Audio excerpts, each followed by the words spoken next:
So my name's Heather, and with me today is a fabulous teacher from Alberta, Alyssa. She's been working with us for quite a while at Ocean School. Before I hand over to her, I just want to tell you a tiny bit about this project. So this is a pilot program that Ocean School is running.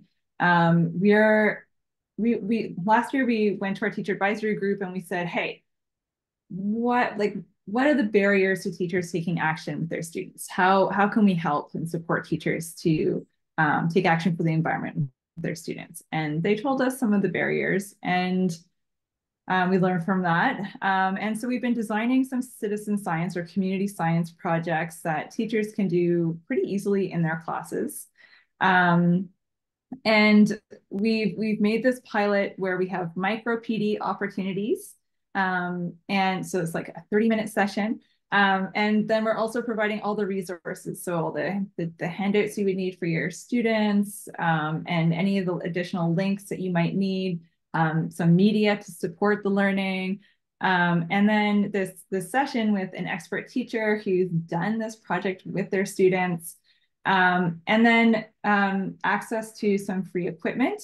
We can't give all of the equipment, but we can give everybody a little bit to help you get started. And then ongoing support through the 2024-2025 school year if you decide that you're going to take action. So Alyssa, for example, will be available to you.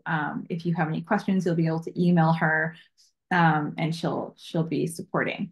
So this pilot consists of 3 micro PD sessions. Each one is a different project with a different educator. You can attend one or more of these sessions. As I said, each one is a different project. All of these projects are ready to go and tested. And we hope that you guys really enjoy the session and get something out of it, whether you decide to take action with a class or a group of students or not. Awesome. Thanks, Heather. No problem. I will also just put out there that even if, maybe this spring is not the time that we're ready for a project, if this is something that is going to take a little while to get into, like reach out when you're ready. This might just be the kind of bite-sized, like here's something I'm interested in. But one of the things I'm really excited about, especially in terms of this plastic project, is the kind of long-term collaborative opportunities, whether that is like data collection and sharing, or just being able to kind of grow this project over time. Like don't hesitate to reach out, even if it's something that you're getting into later. So I'll just share my screen here, and please let me know if that doesn't work, but then I Yeah. can show off our fun slides. And today I get to talk about this particular project that's called Plastics on Trial. And this one is all about building a little something called baby legs, which is a microplastic catching device, which then you can gather data and use that to determine what kind of microplastics are in a local waterway.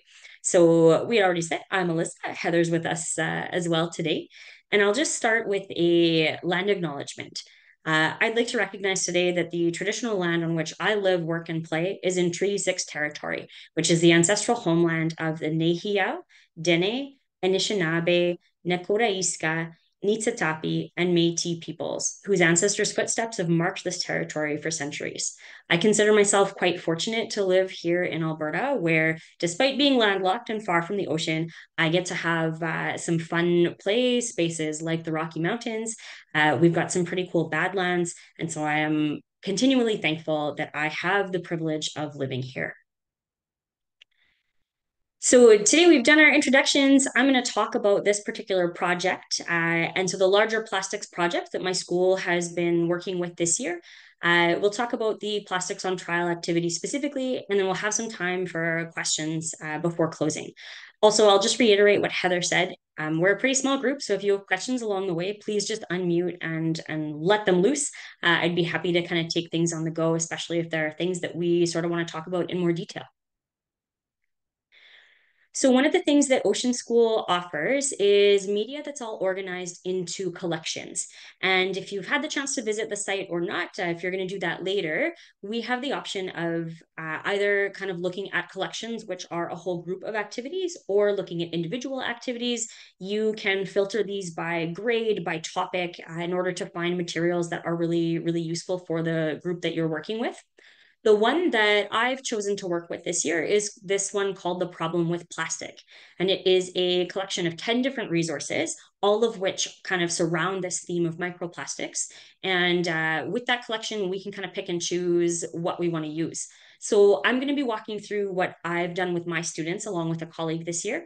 And I've shared, actually, I've got a link to my plastics project kind of overview where you can see all of the different lessons that I used and how we've kind of made this cross-curricular as well in our school.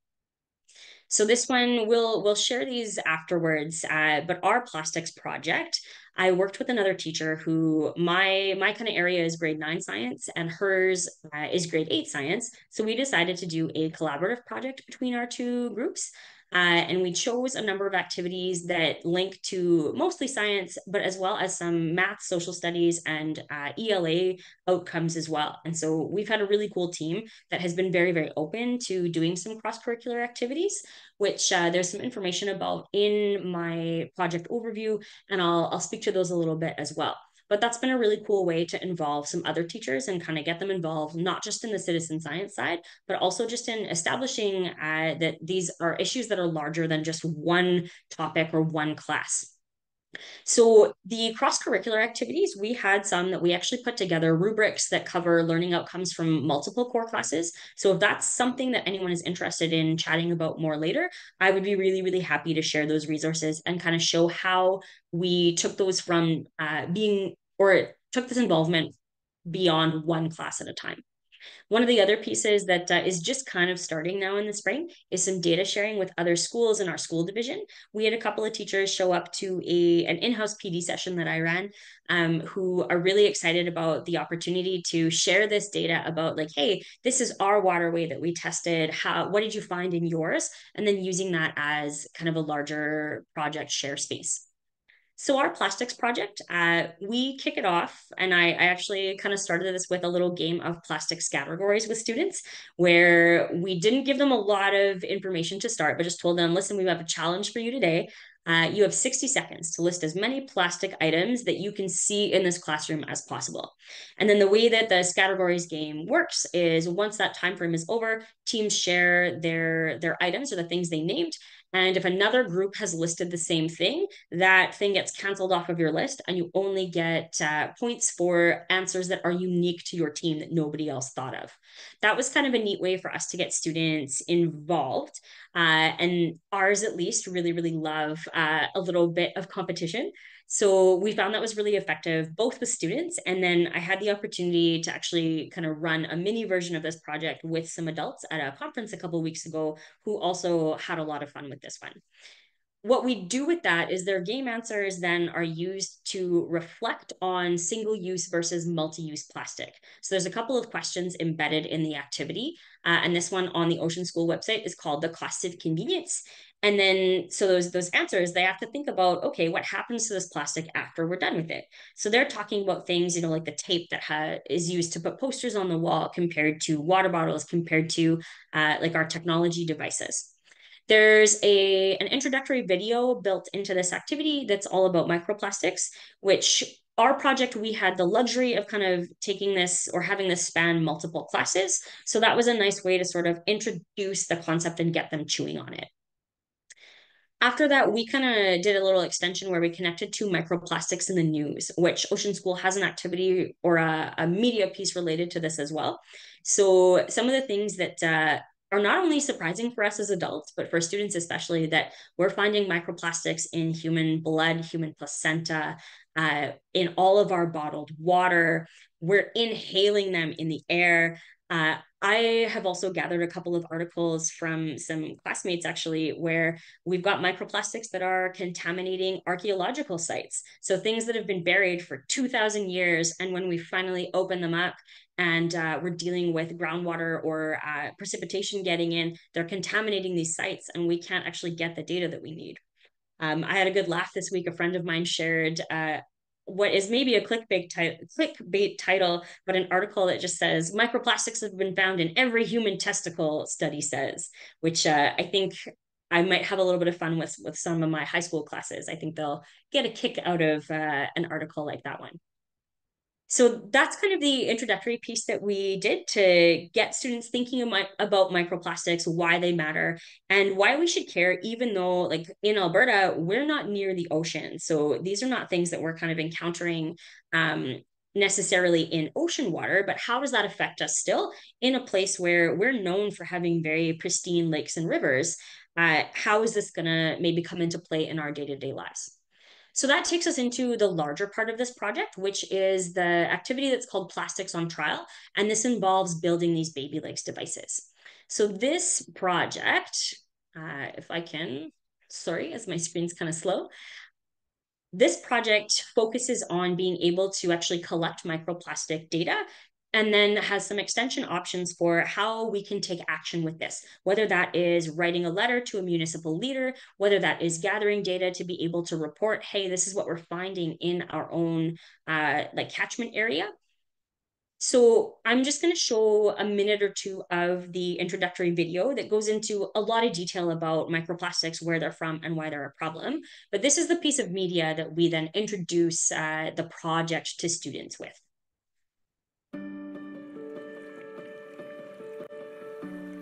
My name is Caitlin Hawkins, and we're in Kitty, Newfoundland, sampling for our urban waterway project. Today, we're just outside of St. John's, Newfoundland, searching for plastic. So the point of this project is that we're testing to see if land-based plastics are making their way from land into our waterways and our rivers and then into the ocean. Plastics get into the water because the ocean is downhill from everything. And plastics are very strong, they're very durable, they're very light. And so even if they take 50 years, they'll end up going downhill in the ocean. We've discovered that what we thought was just a piece of rubber ended up actually being from a tire from a car. Basically, it's getting worn down on roadways, and so this tire fragment is then washing into our rivers and making it eventually out into the ocean.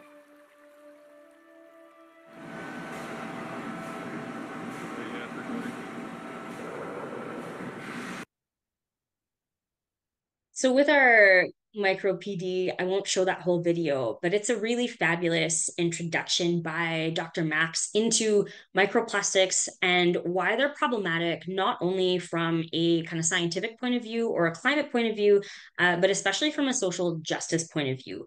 So they speak about in that video how microplastics are ending up kind of concentrated in the Arctic Ocean, which has then a larger effect on northern communities versus communities that are kind of oceanside further south. So there are some really neat connections here, and that's one that our social studies teachers actually jumped right on in talking about, like, hey, the waste that we're making here is not just a problem here. Here's how things are kind of flowing around not just the nation, but the planet, and how these are affecting people hundreds to thousands of kilometers away from where we live. So that's been a really neat way of kind of getting our students a little bit more involved in why this stuff matters. So for our project, after we do our introduction, they get to see a little view of what this baby legs device looks like. We explain why it's called baby legs, because that's always kind of funny that we use baby tights, and so they really do look like little baby legs once you put them in the water. And this was a really cool opportunity for us to activate some prior knowledge for students. They learn about buoyancy in Science 8.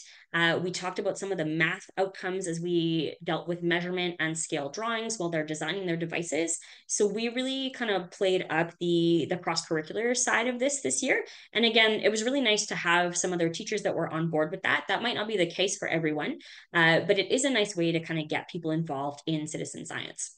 So with our mixed grade groups, we wound up having 80 students between grade 8 and grade 9, and we had them work in teams of 4 to 6. So we made some jokes that we had a whole herd of baby legs devices that we wound up taking out. And our students, here's a couple shots of them during the building process. We decided to have them kind of preview the project itself, and then they had to actually come up with some design proposals. So they got to see a couple of different options, from the basic baby legs device to a few different photos of baby legs devices that had floats attached to them or sinks. And then we took some time to talk about where we were going to go with our particular field trip. So we talked through the fact that we were going to be at a river, specifically the North Saskatchewan River, and that because of the time of year, it's springtime, we'd be dealing with some spring runoff, the water would be high and it would be moving. So they had to kind of strategize about whether they thought their baby legs device needed to sink or float, and then just taking that information and having to then collaborate with others. So I'll just pop over. I customized the slides that Ocean School provided. Shoot, sorry, that's going to be the wrong link there. Okay, I might have to showcase that one afterwards. But in our custom slides, there are instructions for how to actually build the device. There are instructions for kind of how to trawl and what to think about. So one of the things that we really wanted to make sure we gave the kids some agency over was determining kind of how long they thought they should trawl, what their individual designs would look like. And so we had a whole variety where some groups used like a milk jug and tried to wrap their plumber's clamp around those. Some used pop bottles, juice bottles. We had a group bring in a Costco-sized ketchup bottle, actually, which looks pretty similar to the tiny picture over here. But there were some really neat creative ideas. That did also mean that we had some groups whose designs weren't super successful right away, but we had brought extra supplies with us down to the river and had the chance to do a little bit of kind of on-the-spot problem solving, which for us, it was really important to give kids that sort of inquiry learning opportunity. And it was really cool to sort of see them deal with things on the fly. So the basic baby legs device actually has, and I can probably pull it up here, preview the activity. You take a large mouth container and fit a pair of baby tights around it. And the recommendation that we got from the folks at Ocean School was that pink tights are actually the best option because it's much easier to tell if you're getting plastic from your device itself. So you take your pair of baby tights, you've got some kind of container, a plumber's clamp or a pipe clamp, which we picked up a bunch from, most of our stuff came from Amazon. And that's how you attach your tights to your container. And then you've got to tie off with some rope. So there's a great series of instructions kind of showing even where to punch holes, how to tie particular knots. So that was really helpful for our students, especially this right here. I'm not very good at knots, so I got to learn a lot. And we were able to use some supplies that we had in our lab, including some baling twine that has been around for, I think, 10 years. And I'm excited to have gotten rid of some of it, as well as like we had hole punches, screwdrivers, stuff like that. So we were actually able to keep the cost of each of our baby legs devices to about $6 between the tights and the pipe clamps.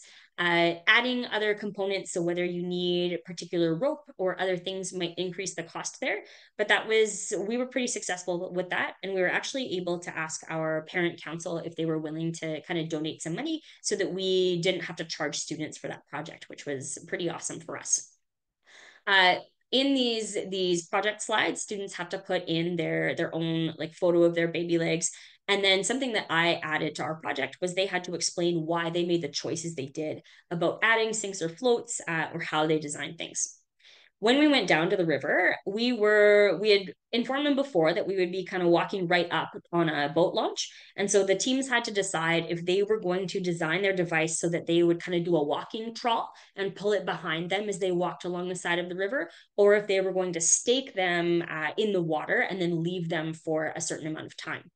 We recommended that they consider a trawl time of at least 15 minutes, and then we let them go from there. We told them how much time we would have at the river, and they got to decide how long they were going to trawl for. And those were all things that they then had to justify when they did their analysis. So they were pretty cute. We didn't have the nicest weather, but some of those kids got right in the water, some by accident because their device started to fall apart and they wanted to make sure to not add plastic to the river while we were trying to pull plastic out of it. Some of them on purpose in their cowboy boots. So we had a really great day, and like I had said, it was really, really neat to see the students kind of problem solve together and figure out what they were going to do if their device wasn't working perfectly for them. We did have a few also that wound up with baby legs that were full of dirt and rocks, and that, you know, was an opportunity to talk about the scientific process and what kind of learning they would take forward. So they actually wrote up some advice for future classes, which I think will be pretty cute to use next year as we're kind of redoing that project. So once you do the data collection, coming back to school, we set up some stations for students to check out what they had found. So we have class sets of magnifying glasses, and then we actually have one handheld digital microscope that was a really, really neat tool to use. So we had groups kind of rotate through in order to check things out in with that close view. And that particular microscope allows us actually to snap photos as well. So they were very interested in things like bugs and fish scales. And we did find a few kind of bits of plastic. Not as many as maybe we would have liked, but what we did was have groups snap photos of anything that they found. And then we actually created a share space for the class to use and to share all of their data. And so when they did their analysis, they looked at everything that was found in order to categorize the types of microplastics. So built into the activity from Ocean School, there are a number of slides that go through kind of here are different types of microplastics ranging from fibers to fragments and then where they might have come from. So that was how we finished up that activity, was to have students kind of gather all of that data, figure out what types of microplastics there were, and then do a little bit of brainstorming about where the microplastics came from. After that, that's where we kind of split our two grade groups. So the 8th graders had some activities that they finished that lined up with their curricular outcomes. And I had my Science 9 classes finish up with this activity, Plastic in My Watershed, where students use tools that are provided within the activity to figure out what exactly their watershed is, and then explore sources of plastic pollutants that were kind of exist along that watershed. So they then had to connect that back to the data we collected during Plastics on Trial and try to determine, like, where do you think some of these microplastic fragments could have come from? In the activity, they actually get to make a map that shows the potential plastic pollution sources that are affecting their drinking water. And then that's kind of how we took things a little bit further. So this little point, if we had got to be in person together, we could build our own baby legs devices. But when you get to see this stuff afterwards, there's a link here to the custom slides that we used for our project. I think the only other thing that I'll say just before we open up for some questions and our closing here is that we also had a really fantastic connection with the grade 9 English teacher at our school. One of the requirements for 9th graders in our province is that they have to actually write formal emails as part of the standardized testing that they do at the end of the school year. So we set up an activity where they actually had to write an email to the mayor of the city of Edmonton, because that is where the town that I teach in gets its water from. And they got to lay out why they're concerned about microplastics, what they know about them, what they found in their research. And then in the end, they were trying to convince the mayor that more research needs to be done on microplastics. So this was one where then both of us as teachers were assessing the science and then the English outcomes, and using that as a cross-curricular project. And that was where actually it was very, very interesting to see the kind of learning that they pulled out, because there were students that maybe weren't super engaged in the actual kind of building process or the testing, who made some really phenomenal arguments in those emails. So if I can encourage anyone at all, being able to kind of take these things to a cross-curricular or through a cross-curricular lens to kind of connect to other courses was a really cool way to like watch students learn and grow. I think the last few slides here are going to go through kind of how you can use Ocean School tomorrow. And so I'll just kind of click through them and then maybe pull off so you can see our faces and ask some questions. But obviously the Ocean School website is a great place to start. The remaining info session, so May 30th, Care for Our Waterways, is definitely one that I'm sure you know about and can sign up for. And then one of the I think the best features of Ocean School are these take action toolkits that have a whole bunch of different project ideas, ranging from writing to government officials to setting up a citizen science like collaborative program. There's a ton of different opportunities. So there are a number of resources, and we'll provide all of these links definitely to you to take a look at, but we're also happy to speak to those. And actually, here's the one I was looking for, this whole slate of kind of tools to take action. So you can make commitments, you can write love letters to the ocean, you can create infographics, posters, social media posts. And this is a collection that's actually growing. And so I'm pretty excited to see what comes up next and to have a little bit of input into those areas. So I'll stop sharing because I think I've taken almost all of our time. And then Heather, is there anything that you'd like to jump in with before we start taking some questions? I don't think so. Let's do some questions and then I think most of you, maybe just one of you was not here last time, but just to let you know, there is a form that I'll send out if you want to commit to taking action. Then we can share some equipment with you in August. So you're committing to taking action over the 2024-2025 school year. There will be an optional Kickstart meeting in September, and you will be able to reach out to support for support from teachers like Alyssa. So we'll send a follow-up email with all of the links. I just wanted to make a little note too. There is in the chat, I did put a link to Plastics on Trial ice cream scoop.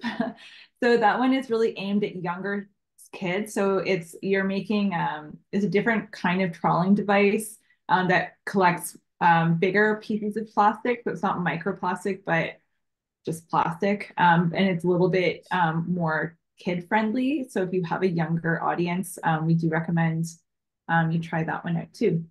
And then I put the link to the Take Action in the chat as well. Again, I'll send all of this stuff to you guys in an email. That's great, Nicole. We're happy to hear that you want to try this out with all the grade eights. Yeah. It was super fun and it was really chaotic. And my colleague and I kind of said like, was it crazy to take 80 students? Maybe a little bit, but we had an awesome time. And actually, I'm glad you brought up the ice cream scoop trawl, Heather, because one of the things that we're hoping to suggest for the next round is to actually like call up the elementary school across the street and ask, hey, can we have our classes actually partner with a group of younger students and build baby legs and the ice cream scoop trawl and then find a location where we could test out both? Because I think that would be a really neat way to kind of involve younger students in like, let's get them interested early in these citizen science initiatives. Wow, that's an awesome idea. So is there anything else? Oh, yeah. Sorry. Questions or even, I know that I threw a lot at all of you. Is there anything you'd like me to speak to more or to kind of give a little bit more detail on?